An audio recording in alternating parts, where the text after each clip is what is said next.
يقول تعالى: وجوه يومئذ ناظرة إلى ربها ناظرة. رزقني الله وإياكم في الجنة لذة النظر إلى وجهه الكريم، كما قال في كتابه: وجوه يومئذ ناظرة إلى ربها ناظرة.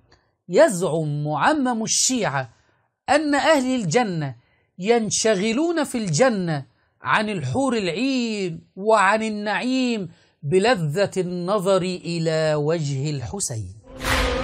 قل لقد شغلني نور وجه الحسين عنكم، قل لقد شغلني نور وجه الحسين عنكم. وهذا معنى قول رسول الله: وهو أفضل عند الله من الجنة ومن الحور العين. جنة شنو؟ الحور العين شنو؟ اللي ينظر إلى وجه الحسين. رضي الله عن الحسين، جعلوه إلها يعبد في هذه الديانة المجوسية، والحسين بريء منهم، عمائم مزيفة.